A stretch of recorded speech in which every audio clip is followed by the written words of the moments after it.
Rocket లో వెళ్తున్న సోను అనే ఒక వ్యక్తిని చూపించడంతో మూవీ అయితే స్టార్ట్ అవుతుంది. అదే సమయంలో న్యూవీ అనే ఒక ఆస్ట్రాయిడ్ భూమి మీదకి ఫోర్స్ గా వస్తుంటుంది. ఇంకా ఇది డైనోసార్లు అంతరించిపోయేటప్పుడు పడిన ఆస్ట్రాయిడ్ కంటే చాలా పెద్దది. ఆస్ట్రాయిడ్ ని ఎలాగోలా ఎదుర్కోవాలని చెప్పి కొంతమంది సైంటిస్టులు ఒక ప్లాన్ అయితే చేస్తారు. సోను వెళ్తున్న చోట సైంటిస్టులు ఒక స్పేస్ షిప్ ని అయితే బిల్డ్ చేసి ఉంటారు. స్పేస్ షిప్ స్టేషన్ ని సపరేట్ గా ఆ ఆస్ట్రాయిడ్ ని అంతం చేయడానికే తయారు చేసి ఉంటారు. దీని కారణంగా వీళ్ళు 8 ఏళ్ల పైన దాంతో కష్టపడతారు. ఆ మిసైల్ మొత్తం కంప్లీట్ అయిన తర్వాత ఎలాగోలా మళ్ళీ అందరూ భూమి మీదకి తిరిగి రావాలనుకుంటారు. కానీ భూమి మీదకి తిరిగి వచ్చేటప్పుడు సోను తన సీనియర్ తో తన ప్రేమ విషయం చెప్పాలనుకుంటాడు. దానికోసం మన హీరో చెవులో హెడ్ ఫోన్స్ పెట్టుకుంటూ పాటలు వింటూ ఒక లవ్ లెటర్ అయితే రాస్తాడు. అదే సమయంలో చో అనే ఒక ఆస్ట్రోనాట్ తన కంగారు పడుతూ సీనియర్ తో ఒక విషయం అయితే చెప్తాడు. అదేంటంటే మన స్పేస్ స్టేషన్ రేడార్ లో ఏదో తప్పుగా వచ్చి భూమి మీద పడాల్సిన ఆస్ట్రాయిడ్ ముక్కలన్నీ ఈ చంద్రుడి మీద పడుతున్నాయని చెప్తాడు. ఇంకా విచిత్రం ఏంటంటే వీళ్ళు స్పేస్ స్టేషన్ ని బిల్డ్ చేసింది చంద్రుడి మీదనే. ఈ విషయం తెలియగానే వెంటనే సీనియర్ ఇక్కడి నుంచి మనం ఎలాగోలా తప్పించుకోవాలని చెప్పి ఆర్డర్లను అయితే రెడ్ సిగ్నల్ గా పాస్ చేస్తుంది. ఇది విన్న వెంటనే అక్కడున్న ఆస్ట్రోనాట్ మొత్తం వాళ్ళ రాకెట్ల వైపు పరుగు తీస్తారు. కానీ సోను మాత్రం అక్కడే ఉంటాడు. అతను చెవులో హెడ్ ఫోన్స్ పెట్టుకోవడం కారణం వల్ల చీన్ చెప్పిన ఆర్డర్స్ ఏమీ అతనికి వినిపించలేదు. దీని కారణం వల్ల అతను ఫైనల్ అలారం గుడికి వినలేకపోతాడు. కానీ అప్పుడే విచిత్రంగా వెనకల ఉన్న విండోలో నుంచి ఒక రాకెట్ గాల్లోకి వెళ్లడం సోను గమనిస్తాడు. వెంటనే సపరేట్ వెహికల్ లో డైరెక్ట్ గా రాకెట్ల దగ్గరికి అయితే వెళ్తుంటాడు. అతను అలా దారిలో వెళ్తుంటే ఎదురుగా చాలా రాకెట్లే అవైలబుల్ గా ఉంటాయి. ఇది చూసి మన సోను చాలా సంతోషపడతాడు. కానీ అంత లోపలనే ఆ 5 రాకెట్లు అనేవి సడన్ గా గాల్లోకి లేచిపోతాయి. ఇంకా కేవలం చంద్రుడి మీద ఒక్క రాకెట్ మాత్రమే ఉంటుంది. ఇటువైపు సోనుకు మాత్రం వాళ్ళ టీమ్మేట్స్ తో కాంటాక్ట్ కాడానికి ఎటువంటి సిగ్నల్స్ అయితే ఉండవు. దీని కారణం వల్ల సోను ఇంకా వేగం పెంచి ఆ రాకెట్ దగ్గరికి చేరుకోవడానికి అయితే ట్రై చేస్తాడు. అయితే మార్గం మధ్యలో ఒక పెద్ద నోయి అయితే ఉంటుంది. దాన్ని దాటించే ప్రయత్నంలో పొరపాటున ఆ నోయిలో అయితే పడిపోతాడు. ఆ నోయిలో నుంచి బయటికి వచ్చి చూసేసరికి ఆ చివరి రాకెట్ గుడికి గాల్లోకి అయితే వెళ్ళిపోయి ఉంటుంది. అప్పుడే ఆస్ట్రాయిడ్ల విధ్వంసం అనేది మూన్ మీద పడడం స్టార్ట్ అయిపోతుంది. అయితే ఇది గమనించిన సోను వెంటనే ఎదురుగా ఉన్న ఒక నూయిలో దాక్కోవాలనుకుంటాడు. కానీ ఆస్ట్రాయిడ్ లో ఉన్న ఒక చిన్న ముక్క అదే నూయిలో పడి ఒక్కసారిగా పెద్దగా సౌండ్ వస్తుంది. దీంతో ఆ వైబ్రేషన్ కి మనోడు ఎక్కడో వెళ్లి పడిపోయి స్పృహ తప్పి పడిపోతాడు. అయితే కొన్ని గంటల తర్వాత సోనుకైతే స్పృహ వస్తుంది. ఈ భూమి మీద ఉన్న టెక్నాలజీకి నన్ను పట్టుకోవడం అంత లేట్ ఏం కాదులే అనుకుంటాడు. ఈ లోపే ఎక్కడి నుంచో ఒక పెద్ద ఆస్ట్రాయిడ్ వచ్చి భూమిని అయితే ఢీకొడుతుంది. 6 నెలల తర్వాత ఈ 6 నెలల్లో భూమి మీద ఉన్న ఎవరన్నా బ్రతికున్నారా అని చెప్పి మన సోను వాళ్ళని పట్టుకోవడానికి సిగ్నల్స్ తో ట్రై చేస్తూనే ఉంటాడు. ఒక్కరు గుడికి రెస్పాండ్ కాకపోవడంతో నా తలరాత ఇంతే ఉందని చెప్పి ఒక చోట బాధపడుతూ ఉంటాడు. అయితే సోను మిగతా జీవితం గడపడానికి ఆ స్పేస్ షిప్ లో అతని జీవితాంతం తిన్నా తరగనంత ఫుడ్ అయితే ఉంటుంది. తర్వాత భూమి మీద చనిపోయిన వాళ్ళందరికీ విచిత్రంగా చంద్రుడి మీద ఒక శద్రాంజలి రాయిని అయితే తయారు చేస్తాడు. అయితే ఇతను చేసేదేమీ లేక ఇక్కడ ఖాళీగా ఉండడం ఎందుకని చెప్పి అతను తీర్చుకోవాలన్న కోరికలు మొత్తం చంద్రుడి మీద తీర్చుకోవాలనుకుంటాడు. వాళ్ళ సీనియర్ ని లవ్ చేస్తున్నాడు కాబట్టి ఆమె గదిలో కొంచెం సేపు టైం స్పెండ్ చేయాలనుకుంటాడు. కానీ ఆమె రూమ్ పాస్పోర్ట్ అనేది మనోడికి తెలియదు. అయితే అతని రెండో కోరిక వచ్చేసరికి చంద్రుడి మీద సర్ఫింగ్ చేయాలని. మొదట్లో చాలా సార్లు అయితే కింద పడిపోతాడు. కానీ అలానే ట్రై చేస్తూ ఆఖరికి చంద్రుడి మీద అయితే సర్ఫింగ్ చేస్తాడు. తన సీనియర్ రూమ్ డోర్ ఓపెన్ చేయడానికి చాలా ట్రై చేస్తాడు. అయినా గుడికి ఓపెన్ కాకపోవడంతో ఆస్ట్రాయిడ్ ని పేల్చే ఒక చిన్న ముక్కను తీసుకొని బాంబులాగా తయారు చేసి ఆ డోర్ ని అయితే పేల్చేస్తాడు. ఆ తర్వాత తన సీనియర్ తో డేట్ కి అయితే వెళ్తాడు. అలా వాళ్ళిద్దరు డేట్ లో ఉన్నప్పుడు అనుకోకుండా సీనియర్ మొహం మీద అయితే కెచప్ పడుతుంది. ఈ అవకాశాన్ని ఆధారంగా తీసుకొని వెంటనే మన హీరో సీనియర్ దగ్గరికి వెళ్లి ఆమె మూతిని నాలికతో కెచప్ ని అయితే తుడుస్తాడు. అంటే ముద్దు పెడతాడు. అయితే మన హీరోకు తెలియని విషయం ఏంటంటే భూమి మీద ఉన్న హెడ్ క్వార్టర్స్ లో నుంచి చంద్రుడి మీద నుంచి భూమి మీదకి వెళ్లిన ఆస్ట్రాయిడ్లు మొత్తం వీడు చేసే విడ్డూరాన్ని మొత్తం చూస్తూ ఉంటారు. ఇదంతా వాళ్ళు చూసి షాక్ అయిపోతారు. ఇంకా సీనియర్ గుడికి ఏంటి వీడు ఇలా ప్రవర్తిస్తున్నాడని చెప్పి మొహం తిప్పుకుంటుంది. భూమి మీద నుంచి చంద్రుడి మీదకి సిగ్నల్ సరిగ్గా లేవడం కారణం వల్ల వాళ్ళు అతనితో మాట్లాడలేకపోతారు. ఎర్త్ మీద ఉన్న వాళ్ళు సోను ప్రవర్తించే విధానం చూసి వాడిని కాపాడాల్సిన అవసరం లేదు, వాడి జీవితాంతం అక్కడే ఉంటాడులే అని చెప్పి ఆఫీసర్ వినకుండా ఇది నీ పర్సనల్ ఇష్యూ అయితే కాదు, ఇంకొక నెలలో సోనుతో డైరెక్ట్ ప్రజలకు లైవ్ వెళ్లేలా సిద్ధం చేయని గవర్నమెంట్ నాకు ఆర్డర్ ఇచ్చిందని చెప్తాడు. అసలు వీళ్ళు ఎలా బ్రతికారంటే ఆస్ట్రాయిడ్ భూమి మీద ఢీకొన్నప్పుడు 30% మంది జనాభా చనిపోయి ఉంటారు. ఒక్కసారిగా అంత పెద్ద పేలుడు జరగడంతో 30% మంది చనిపోయారు. వాళ్ళని చూసుకొని ఇంకొక ఆస్ట్రాయిడ్ ఎక్కడొస్తుందో అని చెప్పి మిగతా బ్రతికిన 70% పీపుల్ చాలా భయపడిపోతుంటారు. దీని కారణం వల్లనే సోనుతో లైవ్ అరేంజ్ చేసి వాళ్ళకు నమ్మకం ఇవ్వాలనుకుంటారు. ఇది ఇలా ఉంటే జిన్ అనే ఒక వ్యక్తి మన హీరో తన ప్రాణాన్ని త్యాగం చేసి అతని సీట్ ని వేరే వాళ్ళకు దానం చేశాడని, ఇలా అతను చేయని త్యాగం గురించి అక్కడున్న ప్రజలందరికీ చెప్పి వాళ్ళలో ధైర్యం అయితే నింపుతుంటారు. అలానే 196 రోజులు గడిచిపోయిన తర్వాత మన హీరో ఒక మెడిసిన్ తీసుకోవడానికి వేరే హౌస్ దగ్గరికి అయితే వెళ్తాడు. హీరో వాయిస్ ని డబ్ చేయడానికి ఒక డబ్బింగ్ ఆర్టిస్ట్ ని అయితే అక్కడికి పిలుస్తారు. అయితే అతనికి ఎటువంటి స్క్రిప్ట్ ఇవ్వకుండా డైరెక్ట్ గా లైవ్ ని వదిలేమంటాడు. అలా సోను రూమ్స్ మొత్తం వెతుకుతుంటే అతనికి ఒక వింత ఆకారం అక్కడ కనిపిస్తుంది. ఇంకా అతని మొహంలో చాలా సంతోషం పాటు దగ్గరికి వెళ్లి ఇది అమ్మాయి అని కరెక్ట్ గా ఫిక్స్ అయిపోతాడు. మొత్తం దగ్గరికి వెళ్లి చూస్తే అది ఒక కంగారు అని ఇతనికి తెలుస్తుంది. అయితే హెడ్ క్వార్టర్స్ లో నుంచి ప్రజలకి లైవ్ అయితే స్టార్ట్ అయిపోతుంది. అదే టైంలో కెమెరాలో కంగారు కనిపించడంతో అతను ఏకంగా కంగారు వాయిస్ ని అయితే డబ్ చేస్తూ ఉంటాడు. పక్కనే ఉన్న సీనియర్ పొరపాటు అయిపోయిందని చెప్పి అతని వెంటనే జుట్టు పట్టుకొని వెనక్కి లాగుతుంది. ఉంటుంది. కానీ ఈ టయానికే భూమి మీద ఉన్న ప్రజలు మొత్తానికి ఈ విషయం పాకిపోతుంది. వీళ్ళు చేసిన మిస్టేక్ కు వెంటనే హయ్యర్ ఆఫీస్ దగ్గరికి వెళ్తుంది. ఇంకా మీరు ఎందుకు ఇలా పిచ్చి ప్రవర్తనలు చేస్తున్నారంటే మేము మూన్ లో ఎవరికీ తెలియకుండా ఒక కంగారుని ఎక్స్పెరిమెంట్ చేయడానికి తీసుకువెళ్దామని చెప్తారు. ఇంకొక వైపు సోను కంగారు భయపడకుండా ఇతని దగ్గరికి రావడానికి ఆడ కంగారు వేషాన్ని అయితే వేసేస్తాడు. అయితే దానికి ఈ విషయం తెలిసి మన సోనుని చితగొడుతుంది. ఇదంతా చూసి భూమి మీద వాయిస్ ఓవర్ ఇచ్చిన వ్యక్తి నవ్వుతూ ఉంటాడు. సో ఇదంతా కారణం నా వల్లనే అని చెప్పి సీనియర్ తన చేసిన తప్పులన్నింటినీ అంగీకరిస్తుంది. అలాగే భూమి మీద ఇంకొక విషయం అయితే జరుగుతుంది. తొందరలోనే కంగారుకు మన సోనుకు ఒక ఫైట్ జరిగిపోతుంది. ఇంకా ఆ ఫైట్ రోజు వచ్చేసరికి భూమి మీద ఉన్న వాళ్ళతో పాటు సైంటిస్టులు గుడికి దాన్ని చాలా సీరియస్ గా చూస్తుంటారు. అలా సోను కంగారు మీద అటాక్ చేస్తుంటే కంగారు అనుకోకుండా మన సోనుని బలంగా కొడుతుంది. దీంతో మన సోను స్పృహ తప్పి పడిపోతాడు. సీనియర్ హీరోతో మాట్లాడడానికి ట్రై చేస్తుంది. అలా కొద్దిసేపటి తర్వాత కళ్ళు తెరిచిన హీరో ఎదురుగా ఉన్న సిగ్నల్ బోర్డ్ లో ఆరోస్ రావడం చూసి కన్నీళ్లు పెట్టేసుకుంటాడు. అప్పుడు అతనికి తెలిసిపోతుంది భూమి మీద ఇంకా ప్రజలు బతికే ఉన్నారని. దీంతో ఒక్కసారిగా కంగారుతో కలిసి బోరుమని ఏడ్చేస్తాడు. ఆ తర్వాత అతను ఒక సపరేట్ వెహికల్ ని తీసుకొని విరిగిపోయిన అపోలో 18 దగ్గరికి అయితే వెళ్తాడు. దాంతో మనం భూమి మీదకి వెళ్ళొచ్చని అనుకుంటాడు. కానీ దారి మధ్యలో ఇతనికి ఒక రాకెట్ అయితే కనిపిస్తుంది. కానీ అది మొత్తం డ్యామేజ్ అయి ఉంటుంది. ఒకవేళ ఆ రాకెట్ ని రిపేర్ చేస్తే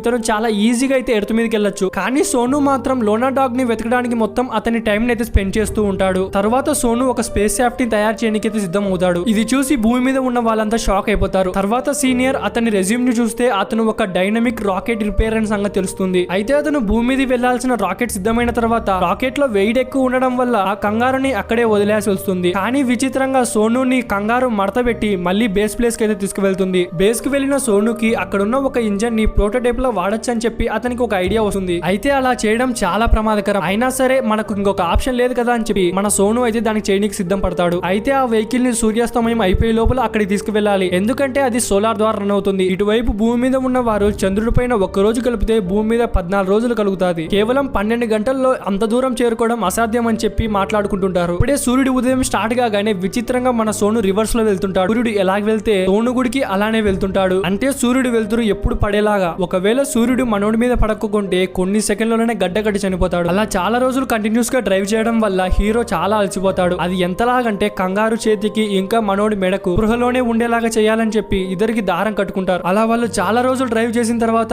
ఎలాగోలా ఆ ఇంజన్ దగ్గరికి అయితే చేరుకుంటారు. అలా అక్కడికి వెళ్ళిన కంగారు కంటిన్యూస్ గా అక్కడ ఒక బటన్ ని ప్రెస్ చేస్తూనే ఉంటుంది. ఇంకా అది ఏ బటనో కాదు, ఇంజన్ ఎలాగుందో లేదో చెక్ చేయడానికి మొత్తం రీఫ్రెష్ అయ్యే బటన్. ఇలా చేయడం కారణం వల్ల మన హీరో వెంటనే ఆ కంగారుని ఒక రూమ్ లో అయితే బంధిస్తాడు. అలా కంగారుని వెనకల వ్యాన్ లో వేసుకుని మళ్ళీ బ్యాక్ టు బేస్ కి అయితే వెళ్ళడానికి వెళ్తుంటారు. అలా దారిలో వెళ్తుంటే పొరపాటున కంగారు ఉండే టై అయితే తెగిపోతుంది. ఈ విషయం మన సోను తెలుసుకునేసరికి చాలా దూరమే వచ్చేసి ఉంటాడు. ఇప్పుడు మన హీరో కంగారుని కాపాడడానికి వెళ్తే అతను భూమి మీదకి ఎప్పుడు వెళ్ళలేడు. ఎందుకంటే సూర్యుడి సమయం గుడికి అయిపోవస్తుంది కాబట్టి. సో ఇతను అక్కడే దాన్ని వదిలేసి మళ్ళీ బేస్ దగ్గరికి అయితే వెళ్తుంటారు. ఇది చూసి భూమి మీద ఉన్న వాళ్ళంతా నమ్మలేకపోతారు. కానీ సడన్ గా ఏమైందో తెలియదు కానీ మన హీరో వెనక్కి తిరిగి ఆ కంగారుని కాపాడడానికి అయితే వెళ్తాడు. ఇది గమనించిన భూమి మీద ఉన్న వాళ్ళు వెంటనే లూనా డాగ్ ఎక్కడుందో కనుక్కోమని చెప్తారు. ఎందుకంటే లూనా డాగ్ లో ఉండే బ్యాటరీ సహాయంతో మళ్ళీ ఇంజన్ ని స్టార్ట్ చేసి వాళ్ళిద్దరు సేఫ్ గా అయితే బేస్ దగ్గరికి సావచ్చని. అలా వాళ్ళిద్దరు కలిసి మళ్ళీ ప్రయాణాన్ని స్టార్ట్ చేస్తారు. చాలా సేపు డ్రైవ్ చేయడం వల్ల కంగారు ఇంకా మన హీరో ఇద్దరు అలసిపోతారు. ఒకవైపు సూర్యుడు గుడికి అస్తమించాడు. ఇంకా నెమ్మదిగా వీళ్ళ బ్యాటరీ గుడికి అయిపోతుంది. ఇప్పుడు కేవలం వాళ్ళు 5 గంటల సేపు రన్ చేసే బ్యాటరీ మాత్రమే ఉంటుంది. అయితే అప్పుడే సడన్ గా బ్యాటరీ ఉన్న లూనా డాగ్ అనేది ఆటోమేటిక్ గా రన్ అయిపోతుంది. అయితే లూనా డాగ్ సేవింగ్ మోడ్ లో ఉండడం వల్ల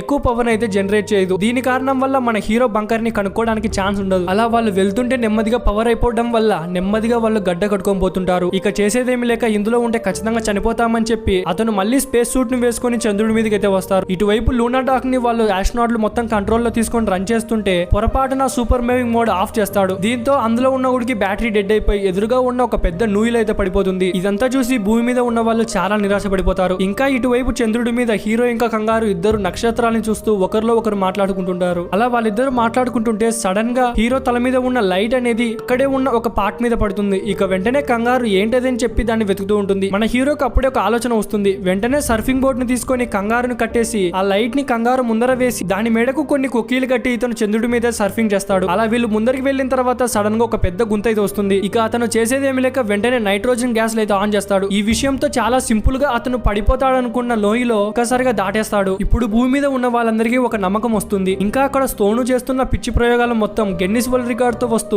ఇంకా అతనికి భూమి మీద చాలా అవార్డులే వస్తుంటాయి. కంగారుతో స్కై డ్రైవ్ చేసిన ఫస్ట్ హ్యూమన్ ఇలాంటివి. ఎర్త్ మీద మన హీరో లేడు కాబట్టి ఆ అవార్డులన్నీ తీసుకోవడానికి డైరెక్ట్ గా రాకెట్ సైన్స్ చైర్మన్ వెళ్తుంటాడు. ఇటువైపు సీనియర్ రానున్న 3 నెలల్లో కమ్యూనికేషన్ రేడార్లు సెట్ అయిపోతాయని చైర్మన్ కి చెప్తుంది. అలా ఆస్ట్రాయిడ్ పడిన చాలా నెలల తర్వాత ఇప్పుడిప్పుడే భూమి అనేది కొంచుకుంటూ ఉంటుంది. కానీ వాళ్ళకు తెలియని విషయం విషయం ఏంటంటే తొందరలోనే ఇంకొక ఆస్ట్రాయిడ్ వీళ్ళని ఢీకోవడానికి సిద్ధంగా ఉందని. ఇటువైపు భూమి మీద సోను ఇంకా కంగారు ఇద్దరు ఆడుకుంటూ ఉంటారు. ఒకవైపు కంగారు పక్కన వెళ్లి అక్కడ ఉన్న కమ్యూనికేషన్ వైర్లని కదిలిగానే ఇటువైపు సోను అది తెలియకుండా బోర్డు లో చూసి మళ్ళీ కమ్యూనికేషన్ స్కిల్స్ వచ్చాయని చెప్పి చాలా ఆనందపడిపోతూ ఉంటాడు. అప్పుడే కంగారు వైపు గుడికి చూస్తాడు. ఇక చాలా నిరాశతో అసలు భూమి మీదనే ఎవరు లేరు, అప్పుడు గుడికి ఈ కంగారే కదిలించిందని చెప్పి ఒక మైండ్ లో ఫిక్స్ అయిపోతాడు. మరోవైపు ఎర్త్ మీద సీనియర్ కమ్యూనికేషన్ స్కిల్స్ డెవలప్ చేయడానికి ట్రై చేస్తూ ఉంటుంది.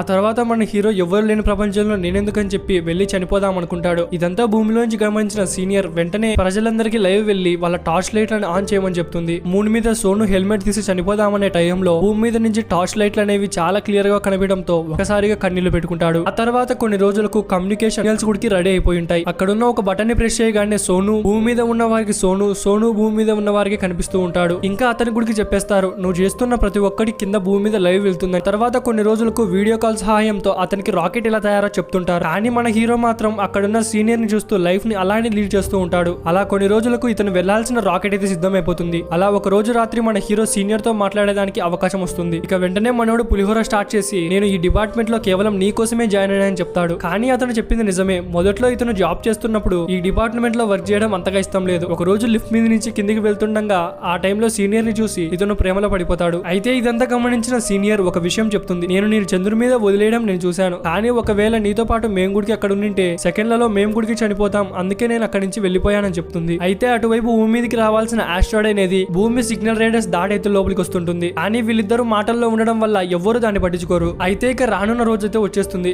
వీళ్ళిద్దరు భూమి మీదకి వెళ్ళడానికి రాకెట్ సిద్ధమైపోయింది. ఇక కేవలం వీళ్ళు ఆ రాకెట్ లో కూర్చోడమే. భూమి మీదకి వచ్చేటప్పుడు వీళ్ళు చాలా ఆనందపడిపోతూ ఉంటారు. ఎందుకంటే వీళ్ళు సంవత్సరం పాటు చంద్రుడి మీద ఉండి ఎవరిని చూడక ఇప్పుడే భూమి మీదకి వస్తున్నారు. అప్పుడే జాయ్ అనే వ్యక్తి అక్కడికి వచ్చి వెంటనే ఎమర్జెన్సీ మీటింగ్ అయితే అరేంజ్ చేస్తాడు. ఇంకా భూమి మీదకి వస్తున్న ఆస్ట్రాయిడ్ ని అతను ఒక్కడే చూడడం వల్ల వెంటనే చైర్మన్ కి చెప్పడంతో ఎమర్జెన్సీ మీటింగ్ అయితే సిద్ధం చేస్తారు. అయితే చైర్మన్ బాగా ఆలోచించి మనం ఢీకోడాలంటే దారి ఒక్కటే ఉంది, అది ఎవరో కాదు సోనునే. సోను తన రాకెట్ ని ఒక మిసైల్ లాగా లాంచ్ చేయాలని చెప్తాడు. ఇది చూసి వెంటనే సీనియర్ లైఫ్ స్ట్రీమ్ ని ఆఫ్ చేస్తుంది. ఇక భూమి మీద ఉన్న ప్రజలు మొత్తం చాలా డిసప్పాయింటెడ్ అయిపోతారు. అలా భూమి మీదకి మన హీరో రాకుండా ముందే నువ్వేం భయపడకు, మీరేం ఆలోచిస్తున్నారో నాకు తెలుసు, నాకు ముందుగానే ఈ ప్రమాదం కూర్చొని తెలుసు అని చెప్తాడు. అది ఎలా అంటే పొరపాటున అక్కడున్న వాకీ టాకీ రేడియో సిగ్నల్స్ లో వాళ్ళు మాట్లాడుకునే మాటలన్నీ మనోడు వినేసింటాడు. ఒకవేళ అలా చేస్తే కేవలం ఇంజన్ మాత్రమే ఆ ఆస్ట్రాయిడ్ ని ఢీకొండే మాత్రం పేలుతుంది. కానీ ఆ ఇంజన్ నుంచి ఇతను సపరేట్ చేయాల్సింది డైరెక్ట్ గా ఇతనే వెళ్ళిపోవాలి. ఇంకా ఇతను బ్రతకాలంటే కారణం ఒక్కటే, ఆ ఇంజన్ నుంచి దాదాపు సీట్ పొజిషన్ కి 15 సెకండ్లు అయితే రావాలి. అయితే మన హీరో భయపడకుండా నేను అది ఛాలెంజ్ గా తీసుకుంటా అని చెప్తాడు. ఎందుకంటే భూమి మీద ఉన్న ప్రజలు మొత్తం ఇంకా భూమి గుడికి ఇతని భుజాల మీద ఉంది. అయితే సీనియర్ తో ఒకవేళ నేను చనిపోతే నువ్వు వేరే వ్యక్తిని చూసుకో, నువ్వు ఒక్కదాన్ని బాధపడుతూ ఏడ్చుకుంటూ కూర్చోవడం నాకు ఇష్టం లేదని చెప్తాడు. ఆ తర్వాత సీనియర్ ఆదేశం మేరకు భూమి మీద ఎక్కడన్నా ఆస్ట్రాయిడ్ పడుతుందని చెప్పి భూమి మీద ఉన్న వాళ్ళ ప్రజలందరినీ కింద ఉన్న బంకర్స్ లేకైతే పంపిస్తాడు. ఇటువైపు సోను కంగారుని సీట్ బెల్ట్ తో బలంగా కట్టేస్తాడు. అలా ఆస్ట్రాయిడ్ భూకంపం అయితే స్టార్ట్ అవుతుంది. అనుకోకుండా ఒక చిన్న ముక్క అనేది ఇతని రాకెట్ కి తగలడం వల్ల